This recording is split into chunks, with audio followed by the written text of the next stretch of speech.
Sure. Well done, Dallas, as always. You always show us why we love the banks. So good job. That's a pre-COVID photo, by the way, everybody. I'm probably about 5 kilos heavier. So I'd just like to give you an overview of commercial industrial in our particular area. We cover out from pretty much basically Bayswater, Ringwood out through the Yarra Valley. We do have some influence over towards Rowville, but this is our main area. Hi Sharon, how are you going? It's been a long time. Yeah. You've thrown me. You shouldn't have sat in the front row. Sharon used to work for us, sorry. So I'll just give you an overview about things, about what commercial industrial really is. I'm sure you all understand it because you go shopping in it, you walk past it when you get a coffee, you go and get a coffee. That's commercial industrial and retail. So it's classified into 3 asset types. We call them assets. That's commercial is office space, industrial is obviously factory warehousing, retail is your traditional shop front, and we have specialised retail such as medical, bulky goods. Bunnings is a specialised retail, pet stock, those sort of things.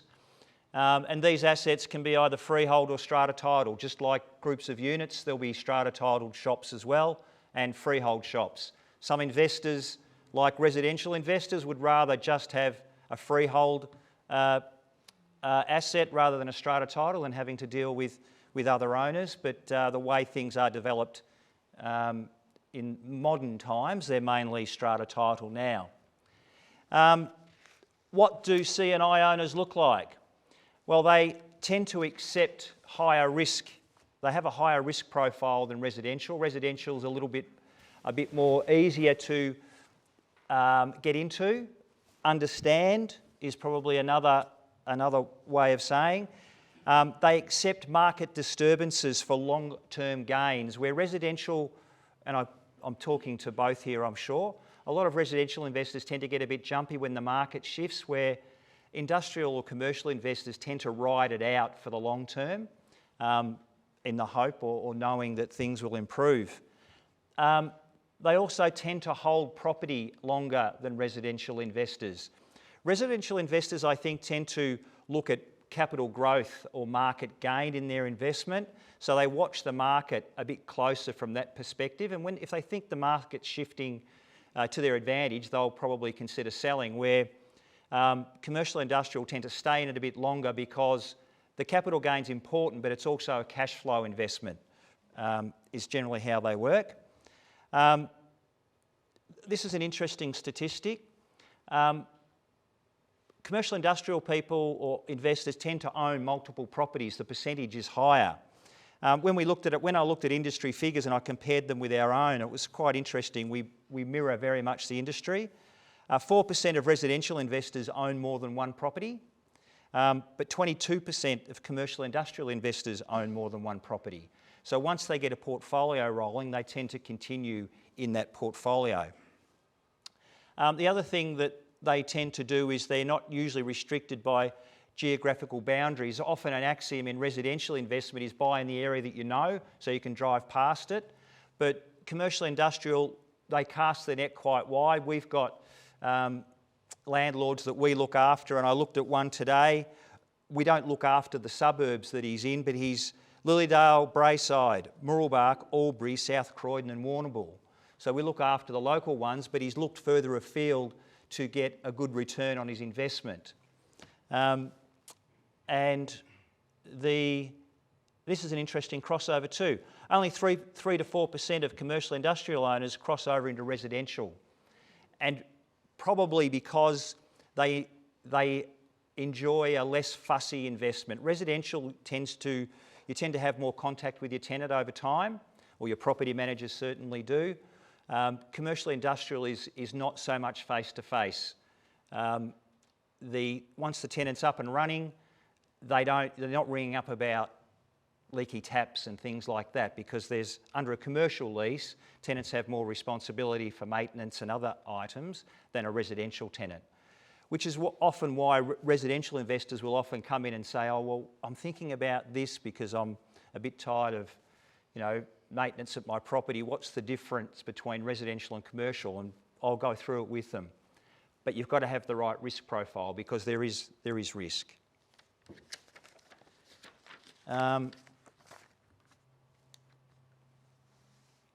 So if you're thinking about investing in commercial industrial, what's the upside? Well, the upside is a higher direct rent return than residential. As a general rule, and Tracy might speak to this when she comes along, but as a general rule, your net return on residential is about 2.5%. That's excluding, we don't take in capital growth into that. It's direct net returns, about 2.5%. At the moment, C&I is running somewhere between 4.5 to 5.5% direct net return. So you could say that it's double. So your cash flow is better. The other thing which a lot of people don't realise, it's actually a lower buy-in price to commercial industrial sometimes. So for example, you'll see some figures. Have I got those? Oh, there we go. Shop in Bryce Avenue, this is within the last 12 months, 478,000. You haven't been able to buy a unit or a house for that price for quite a few years. So the yield on that was 4.2. Shop sold round in Manchester Road, 480, a yield of 4.5%. So still well under a residential buy. Industrials, Canterbury Road, Kilsyth, 4.9%, still 515, still well under a residential sale price. Almost new factory in Malvern Street, the return's down on that at 4.3% because it is new. Often with a newer property you get depreciation benefits, so they tend to sell a little bit higher or the yield is a bit lower, but a good rent return, 30,000 a year. And commercial office space, if you're prepared for the risk, you get a pretty good return. Last one that we sold there was 11.4%. I'll talk about office space a little bit later. So that's the upside, lower buying price. There is finance. It's harder. It is, Dallas probably could correct me on this. Finance sometimes is harder to get for a commercial purchase. You've got to put more skin in the game. So you might have to have 40% deposit, 35% deposit. With a residential, you don't have to put as much in. So that's why people go into residential. You can get into it easier, but the buy price is higher. Continuing with the upside, generally all outgoings are paid by the tenant, which improves your net return. So they pay council rates, water rates, owners' corp fees. Some tenants will pay land tax depending on the type of lease that they have. Retail tenants are excluded from having to pay land tax, but if they're not a retail tenant, you can negotiate at the lease time to try to get them to pay that. Your lease terms are generally longer, 3, 5, 10 years at a go, rather than a 6 or a 12-month lease renewal with a tenant.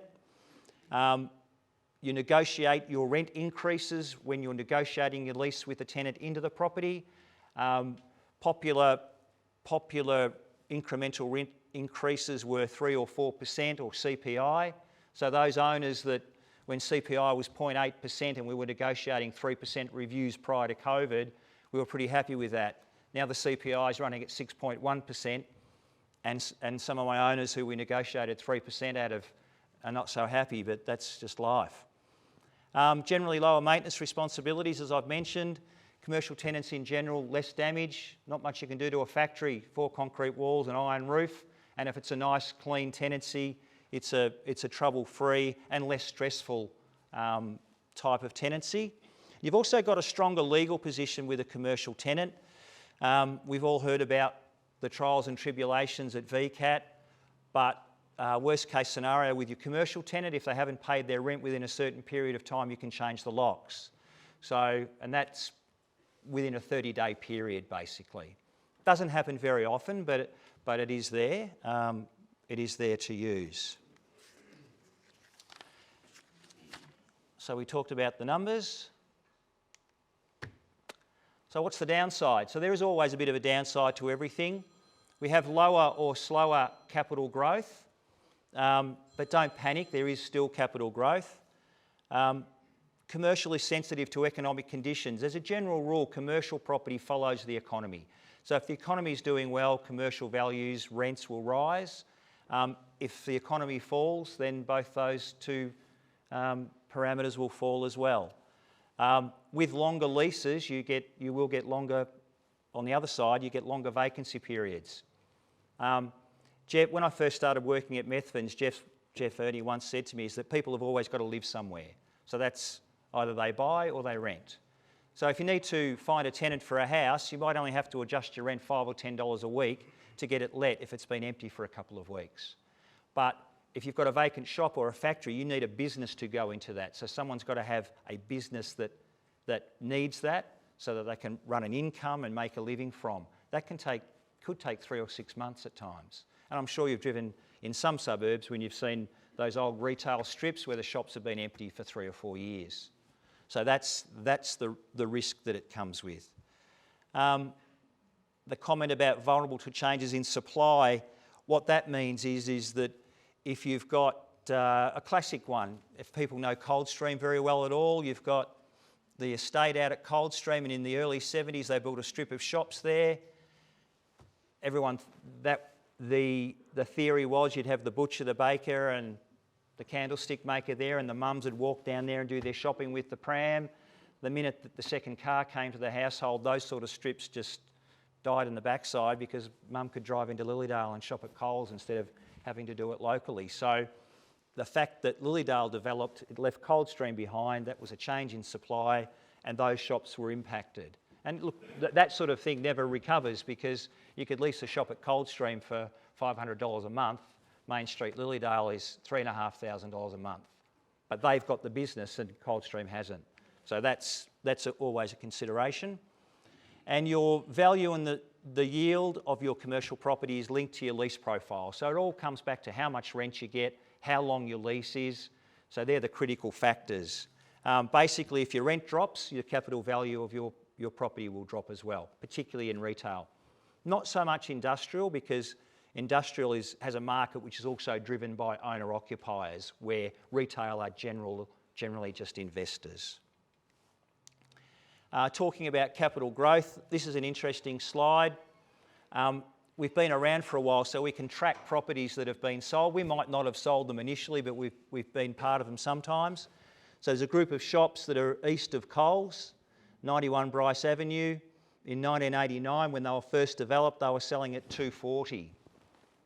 During the recession, you could have picked up a bargain if you could afford to hold it, because while you hold it and it's vacant, you've still got to pay everything. And they've slowly clawed back.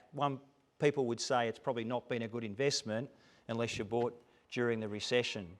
But there's been times there from 2011 to 2021. That's 10 years, hasn't quite doubled, but you'd hope to double your investment capital growth-wise in 10 years, so it's not done too bad there. Canterbury Road, Montrose, 65, it's a well-known group of factories. There's I think there's 60 factories there, ranging in size from 134 square metres up to 230. This is a 180 square metre factory that we've been involved with 3 times. So the poor bugger that bought it in 89 dropped his pants, but that's just not saying. Lost his pants in 1994, but the person who bought it at 75, we've just sold that for 440. So he's done pretty well. Shelley Court, Kilsyth, originally sold that to those 3 times, 409, 430, 920. So once again, location, competition, that all comes into what you look at when you look at commercial or industrial. So Shelley Court was a street front factory. It's going to be attractive to a lot of people. So a broad market, the broader the market, the more protection you've got for your capital, where the other one at 65, although there's been good capital growth, you're competing with 60 factories in there. So if there's 5 for lease, there's competition for rents, so rents don't generally rise as quickly as it would for, say, a Shelley Court. So where are we headed? At the moment, vacancy rates on industrial are pretty good. It's very tight at the moment. When we hit COVID, we thought that the bottom would fall out of the market. It didn't. Manufacturing demanded space, and anything attached to building construction was looking for space. So leasing was very good, and it still is.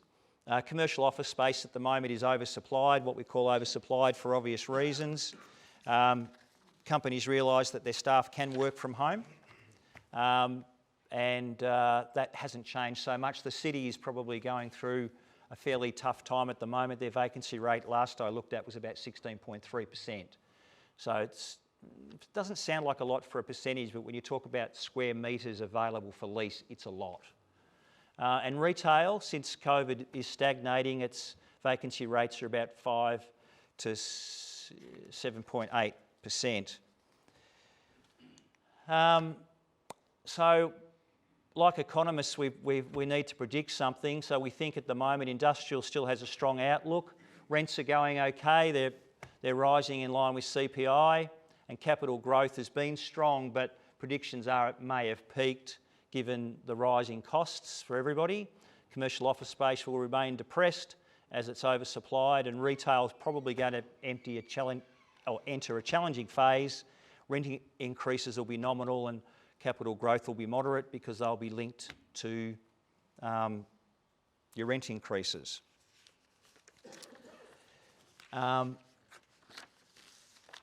So just continuing with the market overview for industrial, I've made some notes which I'll read, so excuse me for that. So self-managed super fund buyers or cash buyers as owner-occupiers are the driver in the market.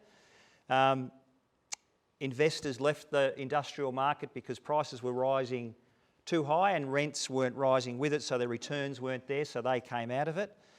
But we had capital increases in industrial of about 15% over the last 2 years, which is pretty good. Commercial office space, well, I've made that comment.